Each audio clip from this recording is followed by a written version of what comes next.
This was completed in a record time, and the Income Tax Act 2025 will come into effect from 1st April 2026.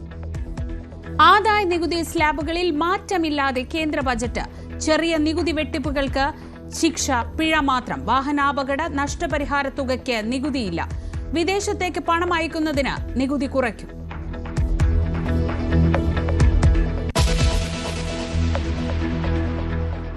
പ്രമേഹം, cancer മരുന്നുകളുടെ വില കുറയും. ആയുർവേദത്തെ പ്രോത്സാഹിപ്പിക്കാൻ പദ്ധതി. നാളികേര ഉൽപാദന വർധനവിനും പദ്ധതി. സ്ത്രീ ശാക്തീകരണത്തിനായി ഷീമാട്ടുകൾ പ്രഖ്യാപിച്ച് ധനമന്ത്രി.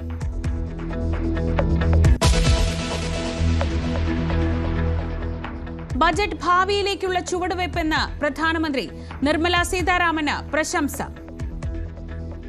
आज का बजट ऐतिहासिक है. ये बजट अपार अवसरों का राजमार्ग है. ये बजट वर्तमान के सपनों को साकार करता है. നിറം മങ്ങിയ ബജറ്റ് എന്ന കോൺഗ്രസ്. കുത്തനെ ഇടിഞ്ഞ് ഓഹരി വിപണി.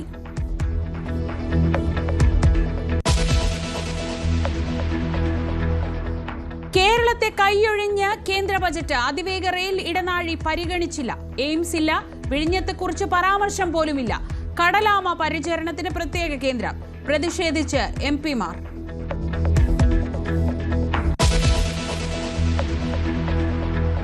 കേന്ദ്ര ബജറ്റിനെതിരെ രൂക്ഷ വിമർശനവുമായി മുഖ്യമന്ത്രി. രാജ്യത്തിന്റെ ഭൂപടത്തിൽ കേരളമുണ്ടെന്ന് കേന്ദ്രമന്ത്രി മറന്നു. ഇന്ന് അവതരിപ്പിച്ച ബജറ്റിൽ കേരളത്തിന്റെ പ്രധാന ആവശ്യങ്ങളൊന്നും പരാമർശിച്ചതേയില്ല. എന്താണ് കേരളത്തിനുള്ള അയോഗ്യത? പ്രതീക്ഷിച്ചതൊന്നും ലഭിച്ചില്ലെന്ന് കെ.എൻ. ബാലഗോപാൽ. കേരളത്തോടുള്ള യുദ്ധപ്രഖ്യാപനമെന്ന് എം.വി. ഗോവിന്ദൻ. മനഃപൂർവ്വം കേരളത്തെ ഉപേക്ഷിച്ചെന്ന് വി.ഡി. സതീശൻ. കേന്ദ്ര പദ്ധതികൾ കേരളം നടപ്പാക്കുന്നില്ലെന്ന് രാജീവ് ചന്ദ്രശേഖർ.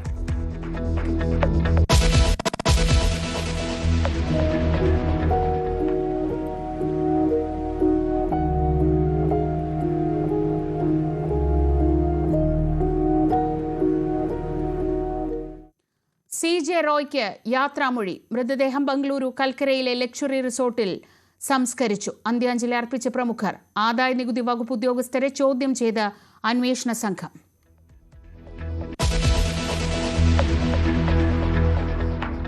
പാകിസ്ഥാനെ വിറപ്പിച്ച് ബലൂച്ച് ലിബറേഷൻ ആർമി.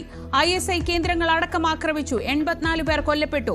18 പേരെ തട്ടിക്കൊണ്ടുപോയി. മാതൃരാജ്യത്തെ സംരക്ഷിക്കുന്നതിനുള്ള നീക്കമെന്ന് BLA.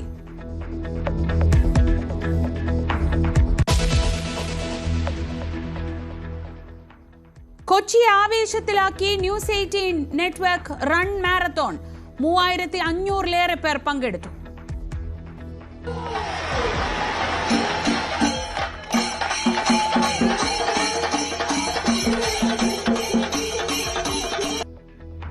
ജില്ലാ കളക്ടർ ഫ്ലാഗ് ഓഫ് ചെയ്തു. വിജയികൾക്ക് ക്യാഷ് അവാർഡുകൾ സമ്മാനിച്ചു.